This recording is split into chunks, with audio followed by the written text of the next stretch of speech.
शेतकरी मित्रांनो, कांदा उत्पादक शेतकरी बांधवांसाठी आताच्या क्षणाची सर्वात महत्त्वाची आणि मोठी बातमी. कांदा संदर्भातील सरकारी अस्थिरतेचा फटका, भारताचा कांदा निर्यातीच्या शर्यतीत पिछाडीवर, काय त्या संदर्भातील महत्त्वाचे अपडेट, महत्त्वाची घडामोड, संपूर्ण लाईव्ह अपडेट बातमी आपण यावेळच्या माध्यमातून जाणून घ्यायचा प्रयत्न आहोत. तर महाराष्ट्रातील तमाम कांदा उत्पादक शेतकरी बांधवांना एकच विनंती, व्हिडिओ शेवटून बघा. अतिशय महत्त्वाचा व्हिडिओ जवळ नक्की लाईक करा. तुम्ही चॅनल असाल तर या ठिकाणी बघितलं तर माझा शेतकरी चॅनलला सबस्क्राईब करून असाल वेळ म्हणजे घंटा सांगा, जेणेकरून नोटिफिकेशन तुमच्यापर्यंत पोहोचते. स्क्रीन शकता सरकारी अस्थिरतेचा फटका, भारताचा कांदा निर्यातीच्या शर्यतीत पिछाडीवर.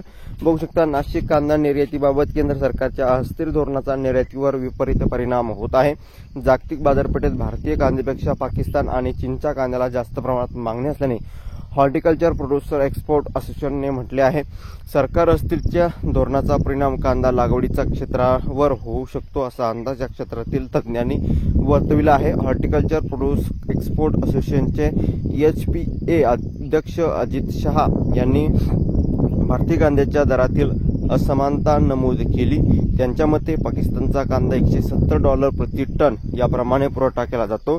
भारतीय कांद्याला भाव $330 इतका आहे.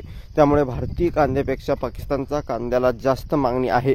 विशेष म्हणजे पाकिस्तानच्या कांद्याला गुणवत्तेविषयी शंका असूनही त्यांच्याकडून होणारा पुरवठा हा स्थिर स्वरूपाचा असतो. यात अमेरिकन डॉलरची किंमत भारतीय रुपयापेक्षा पाकिस्तानमध्ये या ठिकाणी आणखीन कमी आहे. त्याचाही फायदा शेतकऱ्यांना, पाकिस्तानच्या व्यापाऱ्यांना होत आहे असे त्यांचे म्हणणे. याशिवाय चीनचा नवीन कांदा $250 उपलब्ध आहे. इराण, इजिप्त आणि अलीकडील भूराजकीय तणावामुळे गल्फ पुरवठ्याचा या ठिकाणी परिणाम झाला आहे. धन्यवाद. लाईक, शेअर आणि सबस्क्राईब आणि कमेंट करा विसरू नका.